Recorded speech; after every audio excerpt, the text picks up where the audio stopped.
अब आपका वो वर्ड्सवर्थ पूरा हो चुका है। एक मिनट जरा चेक करते हैं रिकॉर्डिंग हमने लगाई कि नहीं।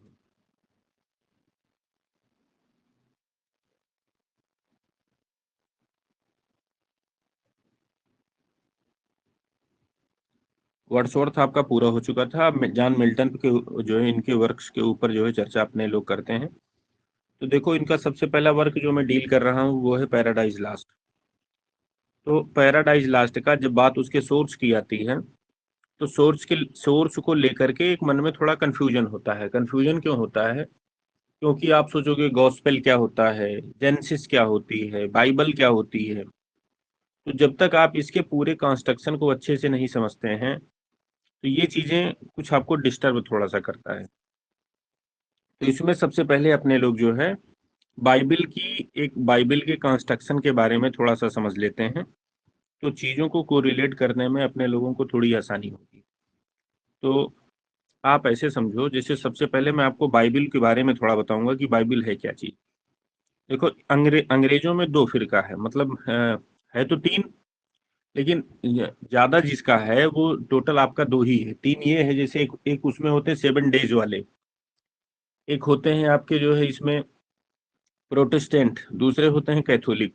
तो जो कैथोलिक होता है वो सबसे प्राचीन होता है, कैथोलिक। और आपके जो प्रोटेस्टेंट और 7 डेज वाले हैं, लेकिन इनकी संख्या बड़ी कम है। ये लगभग लगभग समझिए ना के बराबर हैं। तो दो हैं टोटल, तो ये दो पे ही ज्यादा फोकस करके बातचीत हो रही है। सबसे प्राचीन ये है कैथोलिक, सबसे जो है मूल यही है। इनके अगेंस्ट में ये लोग आए थे, प्रोटेस्ट इन्होंने किया था इनका, इसीलिए ये बोले गए प्रोटेस्टेंट। तो इनकी जो बाइबिल है, कहने का मतलब इनकी बाइबिल और इनकी बाइबिल में भी कुछ अंतर है तो वही, दोनों लोग क्रिश्चियन है, ये भी क्रिश्चियन है, ये भी क्रिश्चियन है। लेकिन क्योंकि दोनों लोगों की बाइबिल में थोड़े थोड़े का अंतर है, बाकी है लगभग लगभग सारी चीजें एक, लेकिन इनमें कुछ डिफरेंस है। और एक चीज आपको अपने दिमाग में ये रख लेना है कि जैसे मैंने एक नाम लिया रामचरितमानस, तो रामचरितमानस आपके दिमाग में होगा एक किताब का नाम है। फिर उसके बाद आपका गीता एक किताब का नाम है। अगर जो बाइबिल ऐसी बात आती है, तो बाइबिल ऐसे पर्टिकुलर एक किताब का नाम नहीं है, उसमें जो है कई किताबें हैं। कई किताबों के संग्रह को जो है आपका यहाँ पे बाइबिल दिया गया है। आप उसको कई किताब बोल सकते हैं, कई चैप्टर्स बोल सकते हैं। तो वही चीज मैं आपको डिटेल में बताना चाहता हूँ। जैसे अगर जो कैथोलिक के पर्सपेक्टिव से आप देखो, तो जो आपकी पूरी बाइबिल है, पूरी बाइबिल इनके पर्सपेक्टिव से देखेंगे, जो पूरी बाइबिल है उसमें कितने नंबर आप बुक्स हैं, वो हैं आपके 73। इनके परिप्रेक्ष्य से देखते हैं, प्रोटेस्टेंट के परिप्रेक्ष्य से जो इनकी बाइबिल है इसमें कितने बुक्स हैं, तो इसमें है आपके 66। ठीक। अब उसके बाद 73 और जो है 66, इसको दोनों ने दो दो भागों में बांटा है। दोनों ने दो दो भागों में क्या बांटा है? जो पुराना एक नियम है, कहने का मतलब इनका पुराने नियम को फॉलो ये करते थे, ओल्ड टेस्टमेंट। इसके बाद यहाँ पे आता है न्यू टेस्टमेंट। यहाँ पे भी ऐसी चीजें दो भागों में बढ़ती हैं। कहने का मतलब ये 66 किताबें दो भागों में बढ़ती हैं, और इनकी ये 73 दो भागों में बढ़ती हैं। तो जो इनकी 66 में पहला वाला है ये है ओल्ड टेस्टमेंट, ये पुराना है। न्यू टेस्टमेंट ये आपका जो है इसकी तुलना में ये नया है। इन्होंने भी दो भागों में बांटा है। अब इधर जो ओल्ड टेस्टमेंट है, इधर ओल्ड टेस्टमेंट में बुक है 46, और इधर न्यू टेस्टमेंट में कितनी बुक है कैथोलिक के पास? 27। इसको दोनों को जब आप जोड़ देंगे तो 73 आएगा। इधर इनका आप देख लो, इनका जो प्रोटेस्टेंट का ओल्ड जो है टेस्टमेंट है, इसमें किताबें हैं 39, और इनका जो न्यू टेस्टमेंट है उसकी किताबों की संख्या है 27। ये है 39 और ये 27, और दोनों जोड़ देंगे तो आपका 66 आ जाएगा। तो एक चीज आपने ये देखा, बाद की जो चीज है दोनों की बराबर है। जो न्यू टेस्टमेंट है, कैथोलिक का प्रोटेस्टेंट की किताबों की संख्या बराबर है। सिर्फ जो है थोड़ा विवाद किसमें है, विवाद ओल्ड टेस्टमेंट में है। कैथोलिक के ओल्ड टेस्टमेंट में 46 किताबें हैं, इनके ओल्ड टेस्टमेंट में कितनी किताबें हैं? 39। अब 39 में और 46 के बीच में 7 का डिफरेंस है। ठीक। इनकी जो किताबें बनी हैं इन्हीं से, कैथोलिक से ही बनी हैं। तो जो 7 किताबें इन्होंने नहीं ली, तो 7 किताबों में प्रोटेस्टेंट लोगों का मानना था कि इन 7 किताबों में अशुद्धियां हैं, ये बाइबल की जो है हमको नहीं लगती हैं। जैसे इन लोगों की अपनी जो ज्यूरी बनी होगी, ज्यूरी ने डिसाइड किया होगा, उसको लगा होगा कि नहीं बाइबल के तत्व नहीं, ये फर्जी के हो सकते हैं। तो इन्होंने जो 7 किताबों को नहीं लिया, इन्हीं 7 किताबों को बोला जाता है एपोक्राइफल। एपोक्राइफल ये किसके अकॉर्डिंग टू है? इनके अकॉर्डिंग टू है, समझ रहे हैं।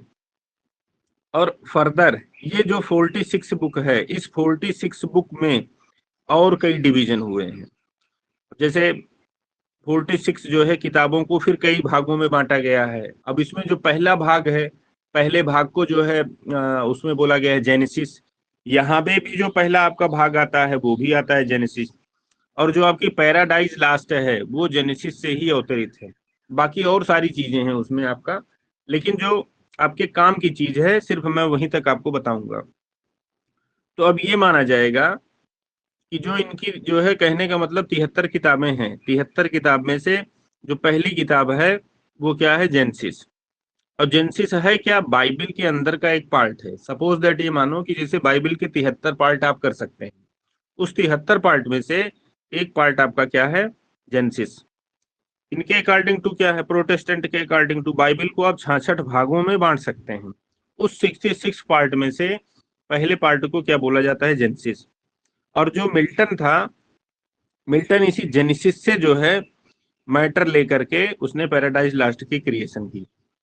तो अब अगर जो परीक्षा में पूछा जाए, आपसे सोर्स पूछा जाए कि पैराडाइज लास्ट का सोर्स क्या है, तो ऑप्शन में अगर जो आपके सामने ये रहता है, ऑप्शन में आपके सामने क्या रहता है? अब जैसे ऑप्शन में दे दिया गया जेनेसिस, आप फर्स्ट, सेकंड दिया गया आपका वो क्या? बाइबल।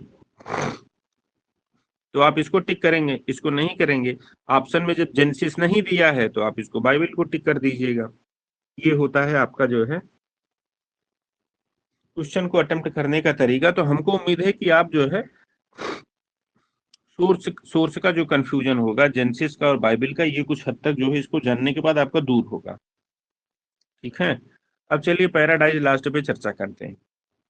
पैराडाइज लास्ट का जो जानरा है वो आपका इपिक है, और जॉन मिल्टन ने इसको लिखा है। 10 बुक जब ये 1667 में जब इसको प्रिंट किया गया था, कहने का मतलब जब फर्स्ट टाइम पब्लिश हुई थी तो इसमें केवल 10 ही किताबें थी। सेकेंड टाइम जब आई थी तब इसमें जो है किताबों की संख्या इसकी बढ़ गई थी।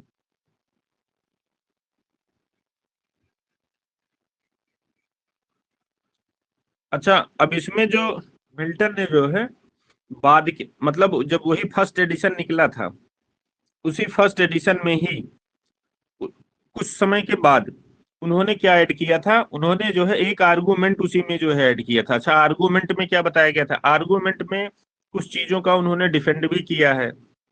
डिफेंड किसका किया है? कि वो ब्लैंक वर्स ही चूज क्यों कर रहे हैं, पैराडाइज लास्ट के लिए वो ब्लैंक वर्स चूज क्यों कर रहे हैं। तो ये आपको कहाँ मिलेगा? ये आपको जो है जैसे सपोज दैट परीक्षा में आए कि जो है वर्ड्सवर्थ की सॉरी मिल्टन की किस रचना में मिल्टन ने जो है पैराडाइज लास्ट को डिफेंड किया, सॉरी ब्लैंक वर्स को जो है डिफेंड किया है, तो वो आपकी यही है पैराडाइज लास्ट। समझ रहे हैं कि वो ब्लैंक वर्स को चूज क्यों कर रहे हैं? चूज करने के पीछे इन्होंने एक तर्क दिया था, और वो आपको कहाँ मिलेगा? वो आपको मिलेगा पैराडाइज लास्ट में। अब पैराडाइज लास्ट जैसे आपको पता है कि जब फर्स्ट टाइम आई थी तो उसमें टोटल आपकी किताबों की संख्या कितनी थी? आपकी किताबों की संख्या थी 10, और बाद में किताबों की संख्या इन्होंने बढ़ा के कर दी है 12। ये देखो 12 तक लास्ट में हमने आपका कवर किया है। अब इसके बाद जो है इसको बुक बाय बुक हम लोग देखते हैं कि इसमें है क्या। देखिए, आपको पता है कि जो इपिक की स्टोरी है वो इन मिडास रेस स्टाइल में स्टार्ट की जाती है। इन मिडास रेस का मतलब क्या होता है? कि मिडिल ऑफ द थिंग। जैसे कल एक मैं आपको पोएम बता रहा था वर्ड्सवर्थ की, और उसमें हमने आपको बताया कि ये भी इन मिडास रेस वाली स्टाइल में स्टार्ट हुई है। तो बीच से कहानी वो भी लाउडामिया की स्टार्ट हुई थी। तो यहाँ पे भी जो आपकी कहानी स्टार्ट होती है, इपिक की नैरेटिव स्टार्ट होती है, वो बीच से ही होती है। बीच से कहने का मतलब आपको कहाँ से दिखाया गया? तो फॉलन एंजल्स से दिखाया गया है कि वो जो सल्फर की झील में है वो लोग पड़े होते हैं, इसके पहले का सीन नहीं है। पहले का सीन जब आप आगे और पढ़ते हैं तो पता चलता है, शुरुआत से कहानी आपको नहीं सुनाई जाती है, बताई जाती है। तो जो फर्स्ट बुक है, फर्स्ट बुक में पहली बात ये जो है म्यूजू से अपना पूजा पाठ करता है, उनको बोलता है कि मैं जो है इतना बड़ा काम कर रहा हूँ, आप इसमें हेल्प करें। तो ये सब सारी चीजें होती हैं। फिर उसके बाद अपना उसने फर्स्ट बुक में एम दिया है, एम आपका ये है, समझ रहे हैं। फिर एक चीज उसमें फर्स्ट बुक में आपको मिलती है कि सैटर्न, वो जो सैटर्न की पूरी टीम होती है वो जो है झील में पड़ी होती है। फिर आपस में वो लोग जो है चर्चा करते हैं कि दोबारा से जो है क्या किया जाए। तो इसमें जो है एक आध दो जो क्वेश्चन आपके बढ़िया बन सकते हैं वो हैं, जैसे ये आपका पेंडिमोनियम। पेंडिमोनियम जो है एक सैटर्न का प्लेस है, और ये जो वर्ड है ये इसको मिल्टन ने ही क्वाइन किया था। मिल्टन के पहले ये वर्ड आपका यूज नहीं हुआ था। ऐसा नहीं कि वर्ड पहले से चला आ रहा हो, मिल्टन ने इसको जो है यूज किया हो, तो मिल्टन ने यूज नहीं किया है, बल्कि मिल्टन ने इसको क्वाइन किया है। ये मिल्टन के दिमाग की उपज है, समझ रहे हैं। तो ये चीज आप याद रखिएगा। तो पहली बुक में इन सब चीजों के बारे में होता है, वो लोग अपना मीटिंग सेटिंग करते हैं, फॉलन एंजल्स जो होते हैं। और ये पेंडिमोनियम है क्या, ये इसकी जो है सैटर्न की राजधानी है। बुक सेकंड आपकी क्या है, बुक सेकंड में बताया जाता है कि जो सैटर्न लोगों की एक वो होती है, काउंसिल होती है, वो आपस में चर्चा करती है। चर्चा जो है युद्ध के बारे। भाई ये लोग सल्फर झील में क्यों पड़े हैं, क्योंकि देवताओं से ये लोग हार गए हैं, मतलब गार्ड से ये लोग हार गए हैं। तो दोबारा अब इनके मन में आता है क्या किया जाए, युद्ध किया जाए कि जो है छोड़ दिया जाए, कि यही जो है अपना जो है, या जो है उनकी देवताओं से हार मान लिया जाए, उनसे दोस्ती कर लिया जाए। तो यही सब पे चर्चा चल रही थी। तो चर्चा चल रही थी तो इसमें कुछ करेक्टर्स ऐसे हैं सैटर्न साइड के, तो उनके ओपिनियन जानना आपको जरूरी है, और वो बुक 2 में आपको मिलता है। अब जैसे इसमें है एक मलूक या मलोच, आप इनको बोल सकते हैं। इन्होंने क्या रिकमेंड किया था कि ओपन वार हो। इनका मानना था कि वार ओपन हो, समझ रहे हैं। अब इसी में एक बिलियल है, एक मामून है। इनका क्या मानना था, इनका ये मानना था कि इन सब चीजों को जो है अवॉइड किया जाए। इनका जो है जोर था कि ये सब जो है हटाओ, सब लड़ाई झगड़ा सा जो है कोई ज्यादा मतलब नहीं है, समझ रहे हैं। इसी में विलजिबब उलजिबब का जो है कुछ अपना एक स्टेटमेंट आता है, वो सैटर्न के जो है फेवर में थोड़ा होता है। तो ये सब सारी चीजें मिलती हैं। तो दो चीज आपको ये नोट करने की ज्यादा जरूरत है, समझ रहे हैं। ओपिनियन, दो लोगों का दो ओपिनियन। अब जो इसमें जो थर्ड बुक आपकी स्टार्ट होती है, तो थर्ड बुक में मिल्टन ने अपने कुछ ब्लाइंडनेस के बारे में भी, कुछ यहाँ पे जो है सेलेस्टिकल जो लाइट होती है या मतलब इनके बारे में थोड़ा चीजें आपको, मतलब अपने ब्लाइंडनेस की क्राई भी इसको थोड़ा थर्ड बुक में आपको देखने को मिलेगी। उसके बाद उसने जो है गार्ड के बारे में कुछ डिस्क्राइब किया है। गार्ड और सैटन की जो फाइट वाइट हुई थी, कुछ इसका जो है हल्का फुल्का आपको वर्णन मिलता है। क्यों पनिश किया गया था, कुछ इसका आपको वर्णन मिलता है। ठीक है। अच्छा, सैटर्न फिर क्या होता है। सैटर्न के मन में ये विचारधारा आती है कि चलो ठीक है, गॉड की एक जो क्रिएशन है, गॉड की क्रिएशन में हम कुछ नहीं कर पाएंगे तो कम से कम उसको डिस्टर्ब तो करेंगे। तो डिस्टर्ब करने के लिए वो प्लान बनाता है। प्लान बनाने के बाद फिर से सोचता है कि चलो डिस्टर्ब किया जाए। तो वो जो है डिस्टर्ब करने के चक्कर में, गॉड की क्रिएशन में डिस्टर्ब करने के चक्कर में आगे बढ़ता है। तो जब आगे बढ़ता है तो ये माना जाता है कि जब वो पृथ्वी पर आया था, तो आने से पहले जो है एक चेरब के फॉर्म में वो यहाँ पे आया था। लेकिन उसको जो है, अच्छा, वो यूरिल से रास्ते में रास्ता भी पूछता है, तो यूरूल इसको जो है अर्थ की तरफ या पृथ्वी की तरफ डायरेक्ट कर देता है। तो पृथ्वी में वो जहाँ आया था सबसे पहले, वो प्लेस था आर्मेनिया, समझ रहे हैं। और ये आर्मेनिया, आर्मेनिया में ये प्लेस है, आर्मेनिया का ये प्लेस है। कहने का मतलब ये बड़ा प्लेस, इसमें पर्टिकुलर ये प्लेस सबसे पहले सेटन आपका यहीं पे अलाइट कर, यहीं पे जो है वो आता है, समझ रहे हैं। तो ये दो तीन चीजें आपको यहाँ पे नोट करने की जरूरत है। अब चलिए बुक फोर्थ में देखते हैं। बुक फोर्थ में सबसे पहले एडम और ईव शब्द का जो है जिक्र मिलता है। इसके पहले कहीं जिक्र उक्र आपको नहीं मिलता है। और वो भी सैटर्न के माध्यम से ही आपको एडम और ईव का जो है जिक्र मिलता है। उनको दिखाया गया है कि ये लोग जो है ईडन गार्डन में नेकेड रहते हैं। नेकेड क्यों रहते हैं? नेकेड इसलिए रहते हैं क्योंकि अभी इनमें वो चीजें जो है सेंस सेंस वाली चीजें या सेम वाली फीलिंग वो नहीं है, क्योंकि इनके मन में अभी प्योरिटी है। मन में ऐसा कोई जो है गड़बड़ सी चीजें नहीं है। प्योरिटी होने के कारण ऐसा दिमाग में कोई खुराफात नहीं है। और यहाँ पे आपको क्या मिलता है कि जो एक गार्डन होता है हिडन गार्डन, उसके बारे में जो है उसके गार्ड को दिखाया गया है, वहीं ये लोग रहते हैं। सैटर्न उनको जो है परसुएट करना चाहता है। तो जो वहाँ के गार्ड्स होते हैं, ये आपका एक इथुरील है, जेफन है, ये इनके जो है यहाँ पे गार्ड दिखाते हैं। ये रेकमेंड करते हैं, कहने का मतलब ये सैटर्न को जब यहाँ पहुंचता है तो एक बार ये इसको जो है पहचान लेते हैं। तो पहचानने के बाद ये इनको रिपोर्ट करते हैं गैब्रिएल को। गैब्रिएल कमांडर होता है, तो गैब्रिएल एक बार इनको जो है सैटर्न को बाहर करता है, एक बार बाहर का रास्ता दिखाता है, लेकिन वो दोबारा से फिर से अंदर आता है। तो बुक फोर्थ में यहीं तक जो है लिया गया है। समझ रहे हैं? हार्वेजर जो ट्री उरी होता है आपका, जो पेड़ होता है, पेड़ के वृक्ष खाने के चक्कर में ये सब सारी चीजें सुनता है। कहने का मतलब सिंपल सा आप ये समझो कि सैटर्न के दिमाग में ये था कि जो गॉड की क्रिएशन है एडम यू, मैं इनको अगर जो पथ भ्रष्ट करता हूँ कुछ नहीं तो कम से कम इनको जो है गॉड ने जो गॉड की सबसे अच्छी ये क्रिएशन है, इन्होंने मतलब गॉड ने इसको बनाया है, अगर जो इसको मैं मिसगाइड कर ले जाता हूँ, उसके विरुद्ध खड़ा कर ले जाता हूँ, तो ये एक टाइप से हमारी विजय ही होगी। तो वही काम यहाँ पे स्टार्ट करता है। अच्छा, बुक फिफ्थ में क्या होता है? बुक फिफ्थ में जैसे गार्ड है, गार्ड को तो सारी चीज पहले से ही पता हो जाती है। वो समझ जाता है कि हाँ सैटर्न अपने काम में सफल हो जाएगा। सफल हो जाएगा तो जाहिर सी बात है एडम और यू जो है, जो एक फॉरबिडन ट्री है उसका जो है फल चखेंगे। चखने के बाद इनको धरती पे जाना पड़ेगा। धरती पे आने का मतलब, कहने का मतलब मृत्यु। फिर धरती पे आने के बाद मृत्यु तो जो है निश्चित है, यहाँ सबकी जो धरती पे आया है मृत्यु तो सबकी होगी। तो इनका उद्धार कैसे होगा?